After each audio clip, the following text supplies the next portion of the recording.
TV에서 축구한 이야기가 아닌 진짜 축구 이야기. 아이러브 풋볼.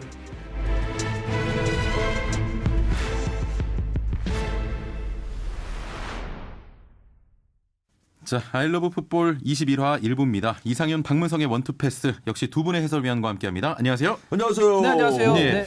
자, 먼저 문자 소개를 좀 하고 가죠. 팟빵으로 부천 호날두님께서 남긴 글입니다. 이상현 해설위원님 역시 시원시원하시네요. 최고 하셨는데 다시 한번 그 부산은 자갈치죠 해주시죠. 부산은 자갈치죠. 가물치 아니고 자갈치입니다. 들을 때마다 재밌네요. 근데 이게 되게 은근히 중독성이 있어요. 예, 그러니까요. 이런 거 많이 하시잖아요. 이런 톤으로. 뭐 해줘야죠. 제가 예. 뭐 살아남을 수 있는 방법이 이것밖에 없습니다. 아이 무슨 또 그런 갑자기 얘기를. 또 자학을 하십니다. 또 부천 호날두님께도 뭐 한마디만 부탁드립니다. 계속 응원해 주세요. 부산은 자갈치죠. 좋습니다. 자, 6006번님께서는 토트넘이 아약스를 이기고 결승전에 꼭 가서 한국인 선수가 다시금 챔스 결승전 무대를 밟아볼 수 있길 기원합니다. 결승전에서 뛰는 모습 개인적으로도 너무 보고 싶은데 박문성 의원님 기대 많이 되시죠? 그렇죠. 예, 이거는 진짜 뭐 우리 선수가 챔피언스리그는 우리 상윤 형님도 챔스 결승 많이 뛰라고 그러면 어떨 것 같아요? 그냥 이거 완전 구름 위를 날아다니는 거죠. 예. 그러니까 이거 진짜 그리고 가문의 영광이죠. 그러니까 이건 아니 그러니까 그 개인에게도 평생 영광이지만 한국 축구 역사에도 우리가 사실 박지성 기억하잖아요. 그렇죠. 모스크바에서 그 명단 못 들었을 때 네네. 퍼슨 감독이 국민 욕바지가 됐었잖아요. 욕까지 됐죠. 네. 근데 나중에는 뭐 결승 뛰긴 했지만 그러니까 그때 기억을 지금도 하는 거 보면 챔스 결승이라고 하는 건 이 팬들에게도 너무나 강력해서 특히 예. 손흥민 선수가 제가 봐서는 막 커리어의 하이를 막 찍고 있는 것 같아요. 이럴 때 뭔가 보여줬으면 좋겠어요. 아, 그렇죠. 네. 근데 아쉽게도 1차전 못 되는 거 그것도 정말 아쉬워요. 또 그런 것도 있는 것 같아요. 지금 일정이 되게 빡빡해요.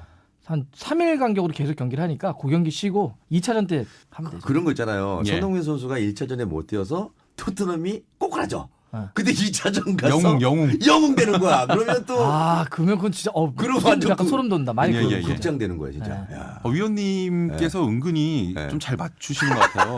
뭘 맞죠? 네, 영웅이 또 대한민국에서 탄생하길 좀 기원해보고요. 자, 단문 50원, 장문 100원의 정보 이용료가 있는 샵 0945, 우물정 0945번으로 문자 보내주시면 저희가 소개해드리는 시간 갖도록 하겠습니다. 또 YTN 라디오 애플리케이션 예스로도 참여 가능하고요. 팟빵에 댓글 남겨주셔도 됩니다. 자, 더불어 아이러브 풋볼은 시간대가 바뀝니다. 5월 4일부터는 토요일 1시 10분으로 시간이 변경되는데요. 역시 많은 사랑 부탁드리고요. 자, 5월 4일 저희가 토요일로 변경되는 첫날. 박문성 위원님께서는 출장을 떠나십니다. 어디 가세요 대체? 제가 이렇게 영국을 가게 돼가지고. 영국? 네. 잉글랜드. 네, 이야. 그래서 영국을 가게 돼가지고. 뭐 개인적인 일정으로 가시는 아니요 겁니까? 방송 일정 때문에 가는 오. 게 예. 아직 그래서 경기도 좀 보고. 오, 아유 부럽다. 내가 안 만나줄 것 같은데 만나주면 뭐 손흥민도 좀 보고. 오, 손날도 조서연이도 있고. 네. 네네. 지소연도 아무래도 있죠. 네, 다 있죠. 런던에 네. 다 있죠. 오케이, 네. 오케이. 그럼 박지성 그 위원도 만나시겠네요? 뭐 근데 제가 안 만나주려고요. 그 친구는 뭐 이미 은퇴를 해가지고 떨어진 거여서. 백수입니까 백수? 내가 봤을 땐폼 떨어졌어요. 만나지 그러니까. 마세요. 네, 알겠습니다. 자, 오늘은요 그 축구의 빈부격차라는 제목으로 이야기를 해볼 텐데 요즘 해외 축구를 보면 독주 혹은 2강 체제가 많아요. 뭐 잉글랜드 프리미어리그의 경우 맨시티와 리버풀이 우승을 다투고 있고요. 또 독일 분데스리가의 경우에도 미넨과 도르트문트, 스페인 라리가의 경우는 뭐 바르셀로나가 압도적이고 이탈리아 세리에 리그도 마찬가지로 또 유벤투스가 독주입니다. 이런 현상 왜 나타나게 된 겁니까? 뭐 근데 이게 비단 스포츠만 그럴까요? 우리 사회가 안고 있는 문제점 중에 하나가 예. 다 이렇게 너무 한쪽으로 쏠린다는 양극화의 문제가 있는 것처럼 음흠. 뭐 스포츠가 다르지 않은 거죠. 일단 기본적으로 스포츠도 양극화 현상이 있는 건데 예. 축구만 좀 이렇게 따로 때려놓고 보자고 떨어놓고 보면 최근에는 이제 아무래도 축구가 전 세계적으로 인기를 굉장히 끌고 있잖아요. 그러니까 돈 있는 부자들이 축구를 약간 재테크라든지 아니면 축구를 자기의 이렇게 표현하는 거 좀 그러나 취미생활 이런 느낌도 좀 있는 것 같아요. 혹은 여러 가지 목적으로 어쨌든 부자들의 큰 돈이 목돈이 축구 쪽으로 들어오고 있어요. 예. 예를 들어서 프리미어리그만 하더라도 영국 내 자본이 순수하게 팀을 끌어가는 팀은 별로 없습니다. 다 중동 자본. 그러니까 우리가 너무 유명한 만수르, 그렇죠. 혹은 뭐 러시아 자본, 예. 중국 자본, 혹은 뭐 기타 등등의 미국 자본, 해외 자본들이 다 들어가 있어요. 그러면 해외 자본이 돈이라고 하는 속성은 순수하지만은 않잖아요. 그렇죠. 돈이라고 하는 예. 속성은 또 다른 돈을 원하기 때문에 그럼 제가 만약에 1조 원을 투자한다 그러면 하위권 팀보다는 좀 센 팀을 투자하는 게 그럼요. 예. 그 돈이 좀 더 뻥 튀어질 가능성이 높기 때문에 해외에서 돈이 들어오는데 더 강한 팀들에게만 자꾸 집중되는 거예요. 그러니까 강한 팀들에게 집중되니까 강한 팀은 돈을 더 많이 쓰고 그렇죠. 조금 약한 팀들은 돈을 더 못 쓰고 이러니까 격차는 더 커지고 양극화가 일단 발생하는 기본적인 거죠. 이런 현상들이 일어나는 거죠. 예. 자, 아무래도 뭐 축구 보는 재미가 반감되지 않겠습니까? 그 한두 팀이 너무 독주하게 되면요. 그 개인적으로 어쨌든 우승 가시권에 있는 팀들은 경쟁을 해야 되고요. 그렇죠. 그렇게 보자면 조금 떨어져 있는 팀들은 돈의 원리 지금 말씀하셨지만 예. 거기에 맞는 어떤 시스템이라고 해야 되나요? 그러니까 우승을 다 바라볼 수는 없죠. 그럼 거기에 상품화될 수 있는 예. 뭔가 그 뭐 팬들을 위한 문화적인 거 있잖아요. 그러니까 팬들도 조금은 좀 그런 생각을 해요. 강팀을 이길 수 있는 게 또 축구라고 생각해요. 예, 그런 예. 어떤 그런 매력을 조금 더 느끼면서 그래서 이게 선수를 팔아서 어쨌든 축구팀을 또 운영할 수 있는 게 해외 축구는 지금 자본이 장난 아니잖아요. 예. 한 선수 하나에 진짜 기업이에요. 잘하는 선수 특정한 선수를 거론하면 좀 그렇지만 다르게 생각하자 보면 그 안에서 있을 수 있는 그 축구의 재미가 요소가 있을 거라고 생각하는 거죠. 만수르 같은 경우는 겁나게 투자 많이 하잖아요. 근데 다른 팀들은 투자 하고 싶지 않아서 안 하는 건 아니잖아요. 그렇죠. 예. 그러니까 다양하게 어떤 마케팅을 통해서 축구의 재미를 쏠쏠하게 좀 끌어낼 수 있는 뭔가가 필요하지 않을까 저는 그렇게 생각합니다. 저는 상윤 형님의 얘기에 동의하고요. 상윤 형님이 얘기하고 싶은 포인트 이런 것 같아요. 예를 들면 20개 팀이 리그에 있다. 그러면 20개 팀 모두가 다 우승만을 목적으로 할 수는 없잖아요. 그렇죠. 우승은 어차피 한 팀이니까. 예, 예. 그럼 예를 들면 현실적으로 중하위권 팀들은 그럼 뭐 할 것이냐고. 우리는 우승이 목표 아니니까 그냥 놀래요. 이럴 수는 없으니까 어떤 팀은 우리 팀은 선수를 키우는 거에 초점을 맞추겠다. 그래서 어린 선수를 키워서 빅클럽에 셀링 클럽을 하겠다. 예. 그래서 돈을 벌겠다. 어떤 팀은 우린 지도자에 좀 더 육성을 하겠다. 그래서 지도자를 좋은 지도자를 만들어서 또 보내는 자기 팀마다 자기 개성과 자기 어떤 그 포인트를 만드는 거죠. 세일즈 포인트를 만들어서 우린 이렇게 팀을 끌어가겠다라고 하는 팀마다의 목표를 새롭게 설정하자라고 예. 하는 게 전적으로 동의를 하고요. 그럼에도 불구하고 이제 한 가지 측면은 프리미어리그 사례를 좀 볼 필요가 있는데 유럽들이 대체적으로 보면 아주 큰 클럽과 아주 조금 이제 어려운 클럽들이 확 나눠지는 경향들이 높은데 프리미어리그는 안 그래요. 상대적으로. 예, 예. 프리미어리그는 제가 지난번도 말씀드렸지만 약간 항아리의 모양을 그렇죠. 갖고 있는데 왜 그러냐면 돈을 그렇게 나눠서 그래요. 그러니까 예를 들어서 프리미어리그는 3년에 TV 중계권료 전 세계 중계권료가 한 얼마 정도 될 거라고 생각하세요? 3년에. 이렇게 3년이요? 팔거든요. 3년 단위로 한국을 포함한 전 세계로 다 중계권을 팔 거 아닙니까? 3년에 환율에 따라 좀 차이는 있지만 9조 원이. 3년에 9조요? 이게 상상이 안 되는 돈이잖아요. 1년씩 몇 년을 모아야지 9조가 될지 모르겠는데 어마어마한 돈이에요. 국가 예산 같은 데서 버는 돈인데 그러면 예, 이 9조 원을 벌어요. 나머지 돈을 벌어. 이건 TV 중계권료로만 9조 원 번다는 얘기예요. 그럼 이렇게 돈을 벌면 어떻게 나누냐면 이렇게 나눠요. 여기서 50%는 20개 팀 똑같이 나눠줘요. 나머지 50%는 이 팀이 갖고 있는 순위 혹은 관중들의 숫자 뭐 이런 거 여러 가지 따져서 그 50%는 차등 지급을 하는데 이 차등 지급이 크지가 않아요. 그래서 결과적으로 따지면 1등한 팀이나 꼴찌한 팀이나 수익이 거의 비슷하게 돌아가요. 그러니까 어떤 현상이 나타나냐면 프리미어리그는 레스터 같은 팀들이 갑자기 우승해요. 그러니까요. 그다음에 예. 뭐 승격한 팀이 막 변수를 일으키면서 막 잘해요. 그러니까 이러니까 어떤 게 있냐면 재밌어요. 그러니까요. 항상 이기는 팀만 이기는 게 아니니까 팬들이 볼 때도 와 이거 뭐야 이런 말도 안 되는 동화가 써져? 그러니까 이렇게 막 스포츠의 변수를 더 크게 만드니까 프리미어리그는 굉장히 더 그러니까 예를 들면 지금 우승 경합이나 상위권도 몇 강이라고 그래요? 6강. 6강. 6강이라고 그러잖아요. 근데 예를 들면 다른 리그 6강이라고 하나요? 옛날 세리아가 6공주라는 표현을 쓴 적을 했어요. 7공주, 6공주 이런 표현을 쓴 적을 했는데 지금은 안 그래요. 그래서 왜 그랬냐면 예를 들면 라리가 지금 라리가도 바꿨는데 스페인 라리가도 중계권료를 이렇게 받잖아요. 네. 옛날에는 통합으로 안 팔았어요. 팀별로 팔라고 그랬어요. 그러면 제가 만약 방송국이에요. YTN이 라리가를 살려고 그래요. 그럼 스페인에 건너가서 팀마다 사라 그러면 어디 거 살 것 같아요? 바르셀로나나 뭐 레알 레알 사죠. 사죠. 예. 아니면 꼬마까지. 예, 예. 아틀레티코 마드리드. 나머지는 안 살 거 아니에요? 나머지는 망하는 거예요. 옛날에 그렇게 했어요 라리가. 근데 이러니까 되는 팀은 되고 안 되는 팀은 안 되니까 야 안 되겠다. 우리도 프리미어리그처럼 20개 팀 다 모아서 팔고 똑같이 나눠주자. 이래서 요새 바꾸고 있어요. 그러니까 빈부격차의 문제는 어쩔 수 없는 측면도 있지만 이런 제도를 통해서 보완도 해야 됩니다. 보완이 가능하다. 가능하죠. 예. 이 EPL이 굉장히 재밌지만 보는 재미도 있는데 박문성 의원님 말씀이 더 재밌는 것 같아요. 그리고 어쨌든 프리미어리그에서 생존하려고 하는 팀들 있잖아요. 괜히 생존하려고 하는 게 아니죠. 그렇죠. 챔피언스십 가면 그 아무래도 어마어마하죠. 이 차이가. 야, 예. 2부 떨어지면 떨어지면. 그렇죠, 그렇기 그렇죠. 때문에 그런 재미도 아. 강등권에 있는 팀들도 너무너무 지금 재밌게 예, 좀 예. 펼쳐지는 거죠. 맞아요. 예. 또 이제 예를 들면 아까 프리미어리그는 그런 식으로 이제 수익을 균등하게 되도록이면 나누는 방식으로 빈부격차를 해소했다고 한다면 피파는 어떻게 하냐면 재정적 페어플레이라고 하는 걸 만든 거예요. 예, 예. 그러니까 이게 재정적 페어 말을 좀 멋있긴 한데 쉽게 얘기하면 야 니네 법만큼만 써 제발 이거예요. 초과하지 마라. 너무 은행 가서 우리 요새 그러면 부동산 정책도 그런 거 있잖아요. 야 말도 안 되게 대출 받아가지고 빌딩 사지 마, 아파트 사지 마. 그러다 큰일 나. 가계부채 너무 심하게 지지 마 이런 것처럼 똑같은 거예요. 그러니까 점점 더 돈들이 많이 들어오니까 자기네들이 버는 만약에 팀도 똑같은 기업이잖아요. 만약에 뭐 맨유란 팀이 1년에 뭐 100억을 벌어요. 그런데 쓰는 건 1000억을 써버려요. 그러면 엄청난 돈이 부채나 혹은 빚으로 남는 거잖아요. 아 부채와 빚은 똑같죠. 자, 어쨌든 그래서 그런 식으로 너무 이렇게 부채가 많아지게 되면 재정의 부담감이 커지니까 예. 야 법만큼만 써. 그렇게 해서 재정적 플레이라고 하는 걸 만들어서 번 거보다 이상 쓰게 되면 제재를 내려요. 그러니까 그 얘기는 또 어떤 게 있냐면 외부 돈이 들어올 때도 마찬가지예요. 니네 저희는 그냥 뭐 100억 벌었어도 저기 만수르 형님이 한 1조 주신대 이거 갖고 쓸래요. 그것도 잘 못하게 하는 거예요. 왜냐하면 그렇게 되면 시장이 너무 교란되잖니. 그렇죠. 그러면 니네는 1조 원 쓰고 여기는 100억 쓰면 이게 무슨 스포츠는 축구는 그래도 기본적으로 어떤 토대 안에서 싸워야 되는데 이건 너무 불공정해. 예. 1조 원 쓰는 팀과 100억 쓰는 팀이 이게 무슨 재미가 있겠어라고 해서 되도록이면 재정적 페어플레이라는 제도를 만들어서 팀을 어느 정도는 그래도 그 안에다 가둬놓으려고 하는 거죠. 근데 이게 강제성, 실효성이 있나요? 있어요. 예. 페어플레이 이 재정적 페어플레이를 어기면 선수를 영입을 하거나 어떤 페널티를 줘버려요. 그렇죠. 선수를 영입을 못하게 한다든지 몇 이런 년간. 식으로. 예. 그렇군요. 알겠습니다.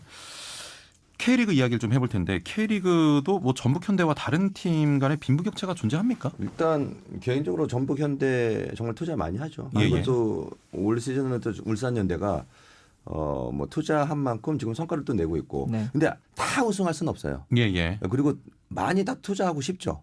K리그 그래서 전북현대나 울산현대는 투자를 하지만 다른 팀들은 있잖아요. 다들 축소를 하고 있어요. 개인적으로 선수 뭐 삼성 같은 경우. 수원 삼성도 마찬가지지만 예. 유스를 써요. 유스 쓰는 거 맞죠.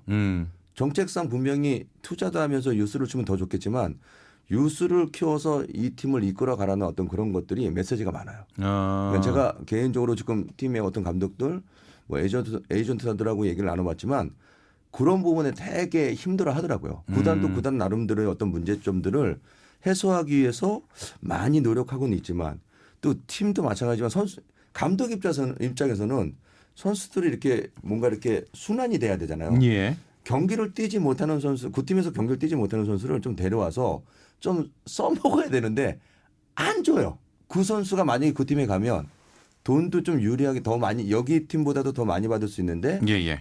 또 그렇지 못하는 경우가 있어요. 근데 거기 가면 더 대우를 받고 그 선수가 경기장에서 뛰는 것을 팬들은 원하잖아요. 예. 근데 그렇게 하지 않고 있어요. 상당히 지금 뭔가 이게 순환이 구단과 감독이나 뭐 또 선수들 있잖아요. 이렇게 잘 돌아가야 되는데 그렇지 못하는 게 좀 있더라고요. 그러니까 지금 이제 얘기하신 건 그런 것 같아요. 그러니까 크게 보면 선순환 구조를 얘기하신 건데 지속 발전 가능한 어떤 투자에 대한 이야기도 하신 거고. 그러니까 유소년은 당연히 써야죠. 예. 유소년은 당연히 써야 되는데 유소년만 갖고 축구를 하라 그러면 현실적으로 가능하지 않다라는 얘기를 하신 거고 두 번째 어떤 지점을 얘기했냐면 그래서 임대 같은 것들을 좀 활성화시켜서 그렇죠. 우리 팀에서 쓰지 않을 거면 다른 팀을 보내서 좀 뛰게 해야 되는데 임대조차도 잘 안 주려고 하니까 선수는 선수대로 죽고 팀은 팀대로 쓸 선수가 없고 이런 얘기를 하는 거고요. 더 크게는 무슨 얘기를 하셨냐면 저는 전북을 포함을 해서 울산도 그렇고요. 투자에 대해서 뭐라고 할 수는 없어요. 되게 잘하고 있는 거예요. 잘하고 있는 건데 그럼요.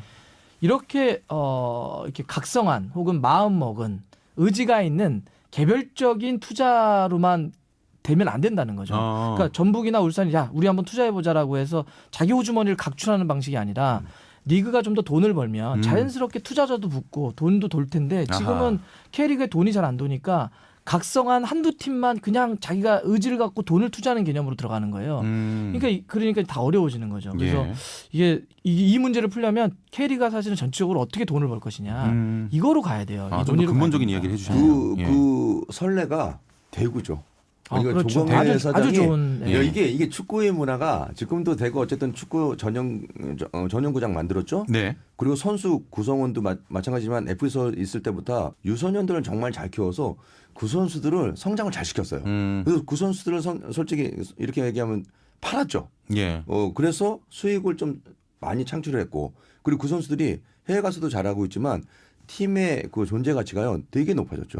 대구도 지금 보면 뭐 김대원 선수라든지 정성훈 선수, 외국인 선수 그리고 유니폼 있잖아요. 유니폼 판매가 급증하고 있어요. 예. 그 경기장에 오는 팬들이 엄청 많아졌죠.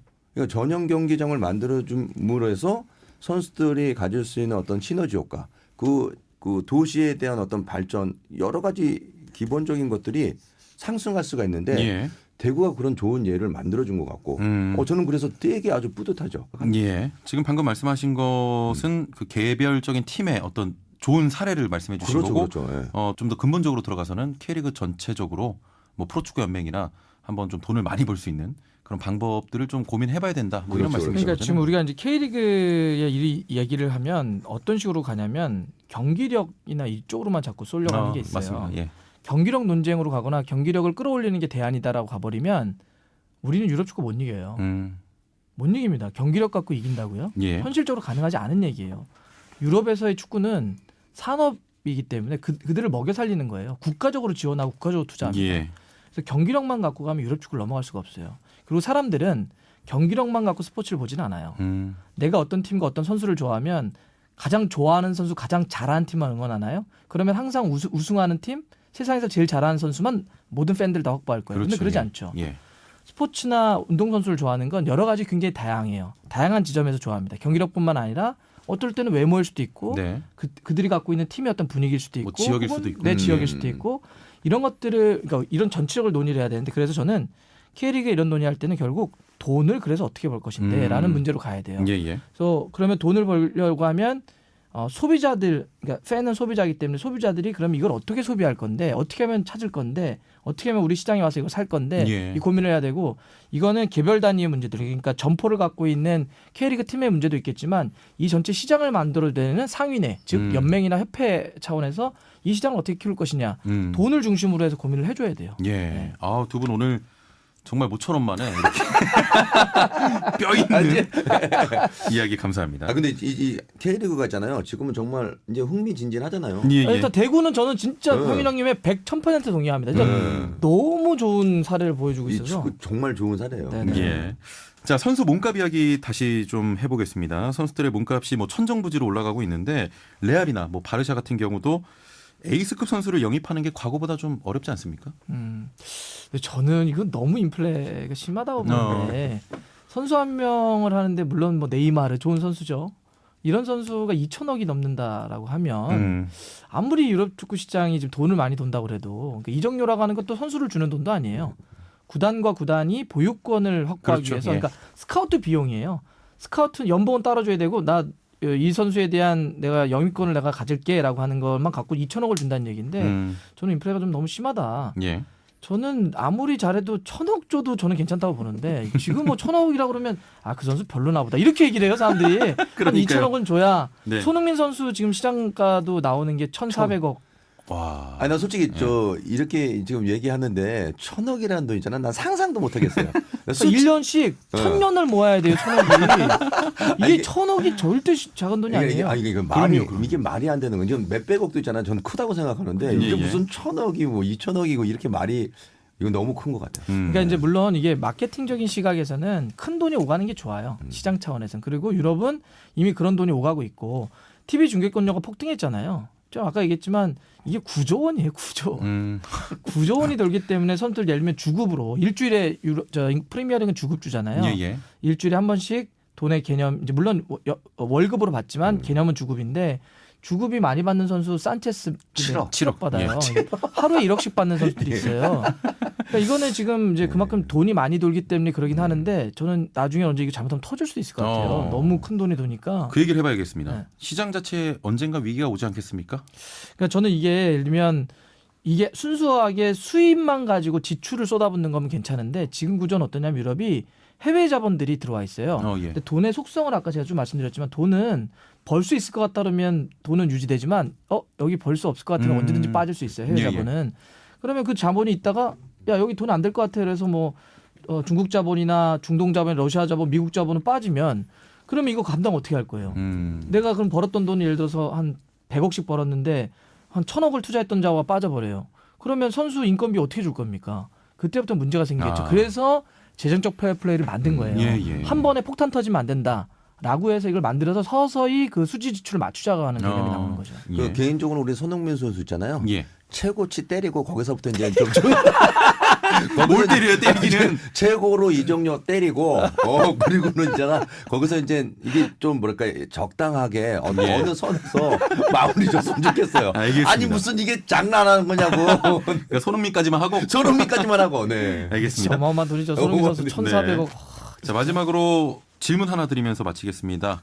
이 선수 몸값 폭등 현상, 아까 재정적 페어플레이도 말씀하셨는데 결국에는 낮춰진다고 보십니까? 어느 시기에는 좀 맞춰지지 않을까? 네, 근데 이게 계속 지속적으로 할 건지. 아니 나는 좀 늦지 그래. 갑자기 마무리 멘트가 뭘? 아니 나도 좀 챙겨줬으면 그러니까 좋겠어. 결론은 손흥민이 최고가 때리고 거기서 멈추는 걸로. 여기서 멈추는 걸로. 예. 마지막으로 박문성 의원님. 그러니까 이제 그 돈이라고 하는 게 그 시기에 따른 가치가 있잖아요. 그러니까 10년 전에 100만 원과 지금의 100만 원 다른 그렇죠. 것처럼. 예. 그러니까 절대 액수가 이게 조정될 거냐 물어본다면 그거는 모르겠어요. 근데 최소한 조정될 거는 뭐냐면 상승 곡선은 꺾이겠죠. 지금 거의 폭등 수준이에요. 저는 그 지단이라고 하는 선수가 지금 레알의 감독이죠. 저는 제 마음속에 최고의 선수는 여전히 지단이에요. 네. 지단 정도가 되면 1,000억 줘도 된다고 봅니다. 저는. 근데 지금 나머지 선수들은 그러니까 그때 당시에 1,000억, 전 그 정도에서 멈춰야 되는데. 근데 지단 이후에 선수들의 몸값의 상승 그래프를 보면 거의 그냥 이렇게 수직으로 올라가고 있는 분위기예요.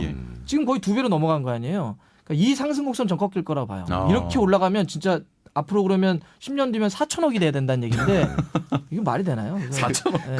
내 마음속에 최고의 선수는 손흥민이에요.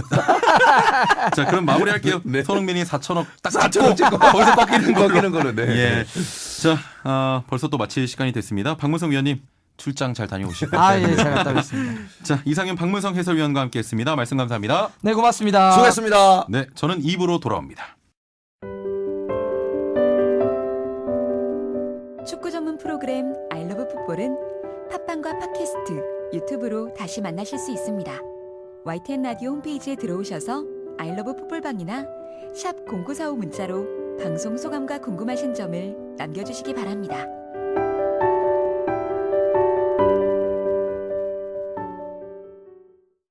이하영 박시아의 카운터 어택. 시아 씨 안녕하세요. 네, 하영 씨 안녕하세요. 오늘 시아 씨 얼굴이 유독 밝아 보이는데요. 무슨 좋은 일이라도 있나요? 못 속이겠어요. 사실 요즘 한국 축구의 미래 20세 이하 대표팀을 응원하면서 행복한 시간을 보내고 있거든요. 우리 뽀시래기 선수들 보면요. 힘이 막 납니다. 제 네. 에너지 그냥 다 가져갔으면 좋겠어요. 우리 시아 씨가 기분 좋은 이유가 있었군요. 그렇게 열심히 U20 선수들을 응원하는 이유가 뭔가요? 한 달 후면 폴란드에서 2019 피파 U20 월드컵이 열리거든요. 한국은 포르투갈, 남아프리카 공화국, 아르헨티나와 함께 F조에 속해 있습니다. 네. 죽음의 조라고 불릴 만큼 각 대륙의 강호들이 한 조에서 만나게 됩니다. 제 응원과 기를 받아서 좋은 성적을 거뒀으면 좋겠습니다. 네. 유럽, 아프리카, 남미, 아시아 대륙의 강팀끼리 맞대결이라 너무 기대되는데요. 지금 우리나라 선수들이 파주에서 구슬땀을 흘리고 있죠. 훈련을 소화하고 있는데요. 반가운 얼굴들도 많더라고요. 네, 맞습니다. FC 서울의 조영욱, 수원 삼성의 전세진, 광주 FC의 엄원상 등 국내 리그에서 활약 중인 선수들이 대표팀에 대거 포진해 있습니다. K리그를 사랑하는 시아 씨 입장에서 정말 기쁘시겠어요. 네. 해외 리그에서 뛰고 있는 선수들도 있죠.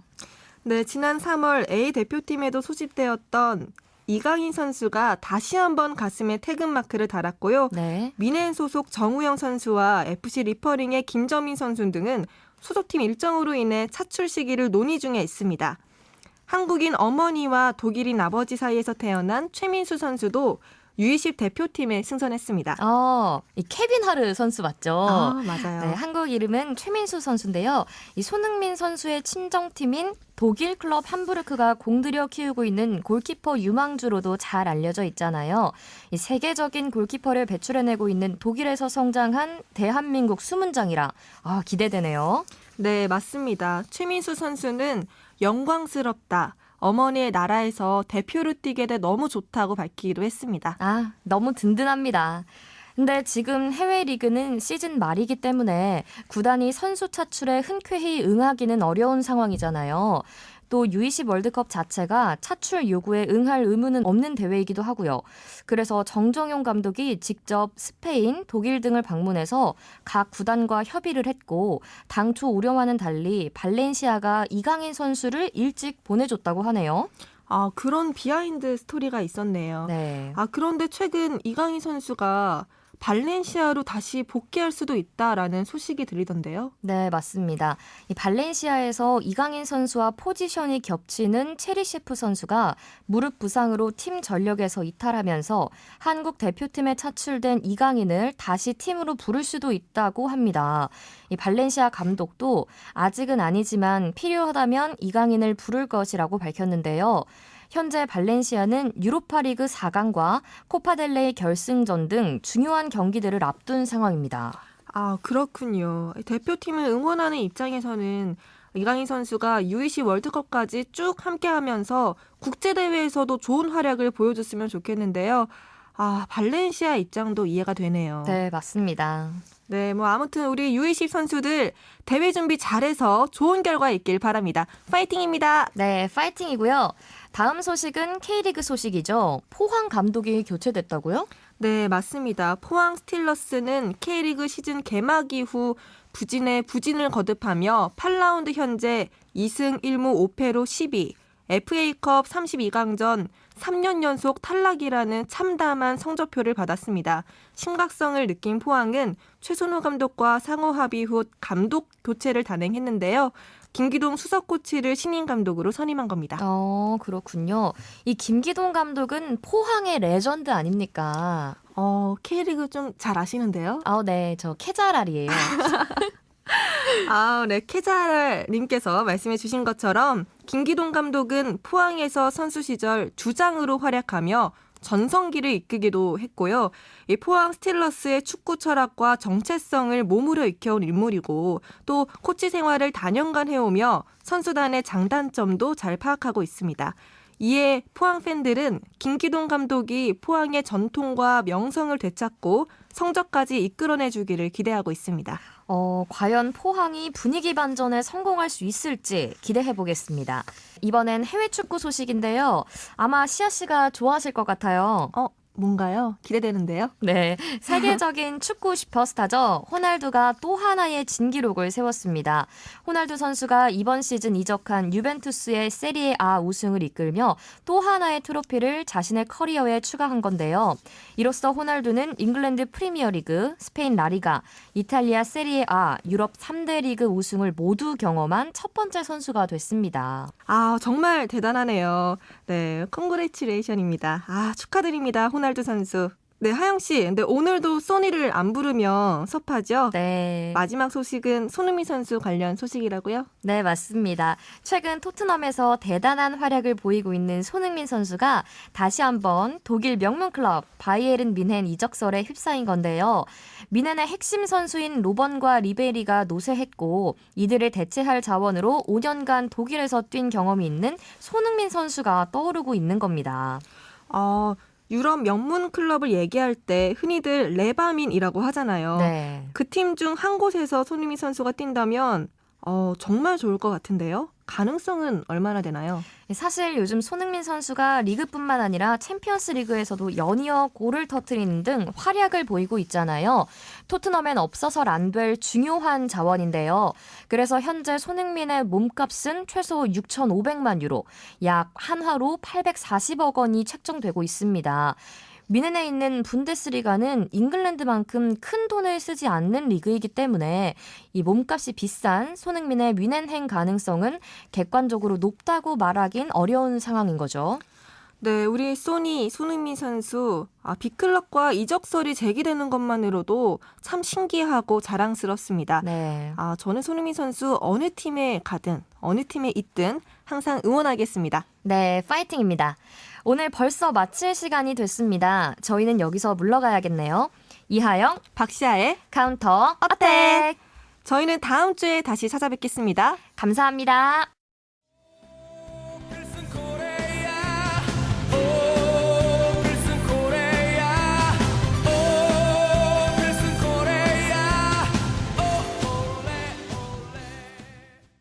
삼 3부는 이수열 정욱진의 더블 볼란치 시간입니다. 아시아 최고를 가리는 대회죠. AFC 챔피언스 리그에 대한 이야기 나눠보겠습니다. 이수열 평론가 정욱진 캐스터와 함께합니다. 안녕하세요. 안녕하세요. 안녕하세요. 네. 자, 최근에 펼쳐진 AFC 챔피언스 리그에서 K리그 팀들이 좀 부진했어요. 네네. 자, 이번 시즌 K리그 참가 팀들의 예선 성적 어떻습니까? 네, 지금까지 조별 예선 4차전까지 진행이 됐는데요. 오늘은 K리그 클럽들이 속한 EFGH조의 동향과 K리그 참가 팀들에 대한 이야기를 짚어드릴게요. 예. 그 전에 결론부터 일단 말씀드리고 자세하게 설명해드리는 게 좋을 것 같은데요. 전북현대와 울산현대는 1위를 굳건히 지켰다. 그리고 경남FC는 희망의 불씨를 되살렸다. 예. 마지막 대구FC는 다시 한번 힘을 좀 내봐야 되겠다. 이렇게 볼 수 있겠습니다. 자, 뭐 많은 분들이 예상했던 대로 전북과 울산은 뭐 흐름이 좋고요. 네. 그리고 경남과 대구는 좀 기대를 모았지만 조금 더 분발을 해야 된다. 그런 말씀이신 거죠? 그렇죠. 예. 경남은 조에서 정확히 어떤 위치입니까? 네, 경남은 현재 2조 3위입니다. 예. 팬들의 어떤 기대를 충족시키는 성적은 아닌데요. 그래도 4차전이 열렸던 지난 24일은 정말 뜻깊은 날이라고 할 수 있겠습니다. 예. 2006년에 경남이 창단한 뒤에 13년 만에 구단 역사상 첫 AFC 챔피언스 리그 승리를 기록한 날입니다. 그렇군요. 경남은 작년 우승팀인 가시마 엔틀러스로 원정길을 떠났는데요. 예. 후반전 18분에 조던 머치 선수가 올린 크로스를 쿠니모토 선수가 왼쪽 무릎으로 득점에 성공시켰습니다. 예. 경남은 승점 5점을 만들어서 8점의 산둥루너, 7점의 가시마 엔틀러스에 이어서 3위에 위치해 있고요. 남은 2경기 결과에 따라서 충분히 16강에 진출할 수 있겠습니다. 예. 자, 그 경남이 초반에 좀 부진하기는 했지만 반등의 기회를 좀 만든 셈인 것 같은데 네네. 3차전까지 어려움을 겪은 이유 그리고 이번에 디펜딩 챔피언을 좀 잡을 수 있었던 비결 어떻게 볼 수 있을까요? 일단 예선 초반에 그 부진했던 이유는 뭐 크게 두 가지죠. 예. 네, 하나는 뭐 그 경험 부족. 네, 이번에 그 아시아 챔피언스 리그에 경남이 구단 역사상 처음으로 진출을 했거든요. 그렇죠. 그러다 보니까 좀 그런 그 운영에 대한 노하우라든가 이런 부분들이 좀 떨어지는 게 많이 보였어요. 예. 챔피언스 리그가 워낙에 또 변수가 많은 대회고 그 해외 원정 이런 부분이 힘들잖아요. 그렇기 때문에 경험이라는 부분을 무시를 할 수가 없는데 그런 부분이 좀 많이 드러났다. 예. 이게 이제 첫 번째 이유라고 볼 수가 있고요. 또 한 가지는 그 지난 시즌까지 팀의 전력을 지탱을 했던 뭐 소위 말하면 척추 라인이라고 하죠. 예. 예, 공격 쪽에서는 말컹, 뭐 미드필더는 최영준, 그 수비수 박지수 이런 선수들이 한꺼번에 빠져나가다 보니까 이번 시즌 초반에 좀 팀 경기력이 어수선했던 예. 그런 부분도 이제 부진했던 하나의 요인이다 이렇게 그렇군요. 볼 수가 있습니다. 자, 그러면 네. 이런 상황에서 네네네. 가시마 엔틀러스를 잡았거든요. 네네. 이 이유도 설명해 주시죠. 그것도 크게 보면 두 가지죠. 두 가지. 네, 한 가지는 이제 경남이 이 경기마다 지면 거의 뭐 조별예선 탈락입니다. 예. 그렇기 때문에 이제 배수진을 친 거죠. 예, 정신적으로 무장이 잘 됐던 부분이 이 경기에서 좀 많이 드러났다. 아하. 선수들이 경기를 보면 정말 혼신의 힘을 다해서 뛰는 게 느껴졌어요. 예. 그 정도로 이 경기에서 사활을 걸었다고 볼 수가 있는데 뭐 이런 거죠? 그렇죠. 예. 네. 그런 부분들이 아무래도 영향이 있었다고 볼 수가 있고요. 또 한 가지는 좀 전술적인 부분에서 살펴볼 수가 있습니다. 예. 예, 김종부 감독이 이번 시즌에 경남 FC를 이끌면서 4-4-2 시스템을 많이 썼어요. 예, 근데 이 시스템이 중원 장악에서 좀 문제를 많이 보였습니다. 예. 그런 문제들을 좀 보완을 하기 위해서 이 가시마전에서는 최전방에 위치하고 있는 김승준 선수, 예. 그 선수를 미드필더 쪽으로 내리면서 4-2-3-1 혹은 뭐 4-5-1 계열의 시스템을 쓰면서 중원을 탄탄하게 했거든요. 아하. 그런 부분들이 일단 1차적으로 좀 먹혔다고 볼 수가 있고요. 예. 그리고 후반 15분경에 이제 전반전 동안 좀 부진했던 그 네게바 선수를 빼고 중앙 미드필더를 보던 쿠니모토 선수를 왼쪽 공격직으로 올렸습니다.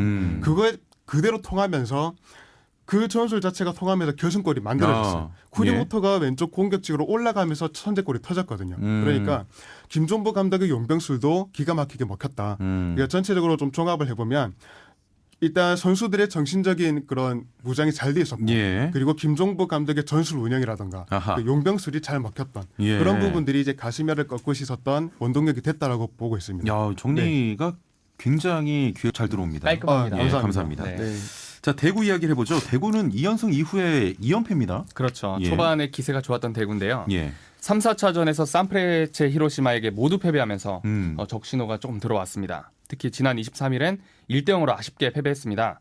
흔히 승점 6점짜리 경기다 이렇게 표현을 하잖아요. 그렇죠. 예. 이 경기를 놓치고 에이스 세징야 선수까지 햄스트링 부상으로 중간에 아웃이 됐어요. 햄스트링이라면 바로 복귀가 좀 어렵겠네요. 네, 다음 경기도 네. 보장할 수 없는 상황입니다. 지금 보니까 한 2주 정도 아하. 결장이 나왔더라고요. 네, 굉장히 골치가 아픈 상황인데요. 예. 승점 9점의 산프레체 히로시마 그리고 7점의 광저우 에버그란데에 이어서 3위를 기록하고 있고요. 예. 승점 6점으로요. 4위는 승점 1점의 멜버른 빅토리입니다. 음흠. 대구 안드레 감독이요. 남은 두 경기를 모두 이기고 예선을 반드시 통과하겠다 이렇게 인터뷰를 했더라고요. 예. 자, 이런 부분도 궁금합니다. 대구가 유독 좀 히로시마에게 약했던 이유 뭘까요? 네, 맞습니다. 이게 일단은 그겁니다. 그 경기 대구 FC의 경기 스타일 이게 좀 연관이 있다고 볼 수가 있는데요. 이번 시즌 대구 FC의 그 장점이다 한다면 역습이죠. 수비 이후에 공격으로 넘어가는 그 전환 속도가 굉장히 빠르고 정교하다. 이런 부분들이 장점으로 꼽히는데 예. 이 단점 역시 너무 역습에 많이 의지를 한다. 아, 네, 이겁니다. 그러면 뭐 상대 팀이 엉덩이를 쭉 빼고 있는 팀 같은 경우는 잘 먹히지가 않겠네요. 그렇죠. 예. 예, 대구가 이제 속도를 낼 수 없는 상황에 오면 경기 자체가 좀 지지부진한 경향이 좀 있어요. 근데 그 히로시마 같은 경우는 그 라인 자체를 내려놓고 예. 공간을 죽이는 어떤 밀집 수비 전술을 잘 펴는 팀이거든요. 아하. 그런 부분에서 이제 대구가 본인들의 장점을 발휘하기 위해서 힘들었던 면이 있었다. 이게 첫 번째 이유라고 볼 수가 있고요. 또 한 가지는 이번 시즌에 계속 지적이 되고 있는 문제가 있습니다. 스쿼드가 좀 얇다. 그래서 주전 선수들이 너무 많은 경기를 뛰고 있어요. 예. 체력적인 부분에서 조금 문제가 오다 보니까 최근에 경기의 기복이 좀 심해지고 있거든요. 딱 그 시점이 이 아시아 챔피언스리그 3차전, 4차전 이 시점입니다. 예. 그래서 그 기본적으로 이제 양 팀의 그 스타일 자체만 놓고 봐도 대구가 조금 자기의 장점을 발휘할 수 없는 그런 여건에서 경기를 해야 되는데도 거기에다가 그 선수진의 그 폼까지 떨어지다 보니까 예. 아무래도 히로시마의 그 밀집 수비를 뚫어내는 데 있어서는 조금 문제가 있었다. 아하. 예, 그렇게 볼 수가 있습니다. 예. 그리고 마지막으로 한 가지 더 있어요. 대구가 너무 쓰리백을 고수를 많이 한다. 이런 부분이 좀 아쉽더라고요. 예, 히로시마가 이제 경기에서 이기고 있으니까 공격수 한 명만 두고 나머지를 다 수비로 내렸거든요. 예. 그러면은 대구 입장에서는 굳이 쓰리백을 유지할 필요가 없어요. 공격수 한 명과 수비수 세 명이 대치하는 구도니까 그 수비수 한 명을 좀 빼고 공격수나 미드필더를 넣으면서 막판에는 그렇게 승부수를 걸 수도 있었는데 끝까지 쓰리백을 고수를 하면서 그 공격 강화에 좀 인색한 굉장히 좀 안타까운 예, 그런 상황이군요. 부분이 조금 아쉽게 느껴졌습니다. 네. 예, 알겠습니다. 자, 다음은 승점 순위표에서 1위에 있는 게 가장 어울리는 팀이죠. 전북인데. 네. 역시 뭐 1위군요. 네, G조 1위는 역시 전북 현대입니다. 24일에 일본의 우라와 레즈를 2대1로 잡고 예. 현재 3승 1패 단독 선두를 굳혔는데요. 이날은 로페즈 선수의 발끝이 빛났습니다. 예. 전반전에 직접 한 골, 그리고 후반전에 김신욱 선수의 헤더골을 어시스트하면서 만점 활약을 펼쳤습니다. 전북은 승점 9점을 쌓았고요. 베이징 고안이 7점, 우라와 레즈가 4점, 예. 그리고 태국의 부리람 유나이티드가 3점입니다. 전북이 16강 진출 9분 응선을 넘었다고 볼 수 있겠는데요. 예. 5차전이 베이징 원정이에요. 그 경기에서 1위를 굳히기를 한번 기대해 보겠습니다. 뭐 16강 진출에 가장 가까이 있는 팀이다 이렇게 말할 수 있겠는데 네네. 전북이 아시아 전체를 무대로 해서 이렇게 잘할 수 있는 뭐 비결이 뭘까요? 뭐 그 한마디로 말하면 일단 스쿼드 밸런스가 좋다. 예. 이겁니다 거의. 네, 일단 스타 플레이어들도 많지만 정말 중요한 거는 베스트 10을 고르게 스타 플레이어들이 고르게 분포가 되어 있다. 그리고 주종과 후보 간의 격차가 심하지 않다. 예. 이런 부분들이 아무래도 꾸준하게 승리를 할 수 있는 원동력이다. 그렇게 볼 수가 있습니다. 물론 스쿼드 자체가 조금 더 화려한 팀들은 뭐 중국이나 중동에 좀 많죠. 그렇죠. 근데 그런 팀들 같은 경우는 용병들은 뛰어난데 그 자국 선수들의 예. 수준은 아시아 레벨에서 조금 떨어지는 경향이 있어요. 중국 같은 경우? 네, 예. 그렇죠.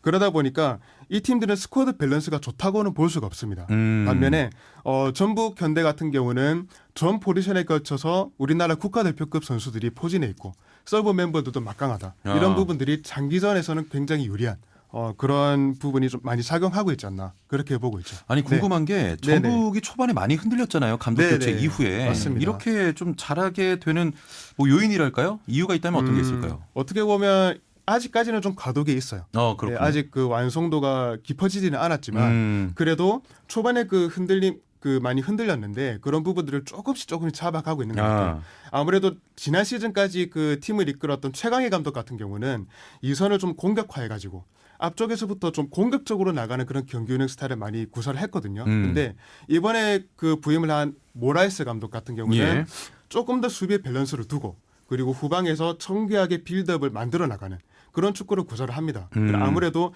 전술적인 어떤 방향성이 완전히 달라지다 보니까 초반에는 선수들이 적응을 하는데 좀 애를 많이 먹었어요. 그런데 경기를 거듭을 하면 할수록 선수들이 이제 그 전술에 좀 들기 시작했고 그런 부분들이 요즘에 조금씩 나타나고 있지 않나 그렇게 보고 있습니다. 한마디로 좀 정의하자면 모라이스 감독의 색깔이 조금씩 꼽히고 있다. 맞습니다. 이렇게 좀 정의를 해볼 수 있을 것 같고 경기를 거듭하면 할수록 이 팀은 정말 우승권에 근접한 그런 팀으로 올라갈 거라고 이제 예상을 해보겠습니다. 굉장히 좋은 표현이었죠? 네, 정리를 해주셨는데 다시 풀어주시네요. 그렇죠. 굳이 하지 않아도 되는 말이었습니다. 자, 울산도 뭐 1위입니다. 울산 뭐 마지막 H조에서 일본의 가와사키 프론탈레와의 원정 경기였죠. 2대2로 비기면서 승점 1점을 쌌는데 만족했지만요. 아직까지 1위를 지키고 있습니다. 사실 이 상대팀이 최근에 2년 연속 J리그에서 우승했던 팀이에요. 정성용 선수가 골키퍼 굉장히 잘하고 있기도 하고요. 초반에 강하게 나왔던 가와사키에게 전반전 8분 만에 실점을 했는데요. 이후에 박용우와 주니오 선수의 연속골로 승기를 가져가는 듯 했습니다. 그런데 후반전 37분에 순간적으로 수비 집중력이 흐트러지면서 실점을 했죠. 그대로 경기가 종료돼서 스코어는 2대2였습니다. 뭐 상황이 어려운 건 아닌가요? 네. 승점 8점으로 뭐 여전히 1위니까요. 2위는 5점의 상하이 상강, 3위는 4점의 가와사키 프론탈레, 그리고 4위는 승점 3점의 시드니 FC입니다. 울산도 전북과 마찬가지로 5차전에서 승리하면 16강 진출을 조기에 확정 짓게 되는데요. 5월 7일에 비교적 약체라고 볼 수 있는 시드니 FC를 홈으로 불러드립니다. 여기서 좋은 경기를 펼쳐주기를 응원해보겠습니다. 확정이 되겠네요. 네네. 기대를 해보고요. 자, 울산은 4차전까지 뭐 한 번도 패하지 않고 그 승점을 쌓은 게 좀 돋보이는데 경기력을 봤을 때는 방금 이야기했던 대로 16강 조기 진출 좀 기대를 해봐도 되겠죠? 네, 뭐 울산은 일단 좀 전에 말을 했듯이 그 다음 이 족꼴찌 팀이에요.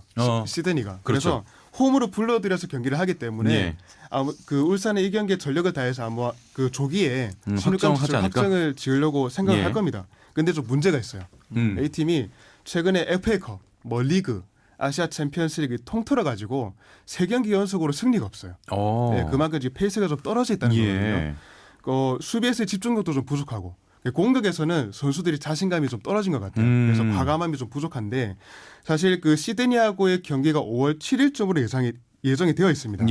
근데 그때까지 지금 텀이 짧잖아요. 그렇죠. 그 기간 동안 페이스를 얼마만큼 끌어올릴 수 있느냐.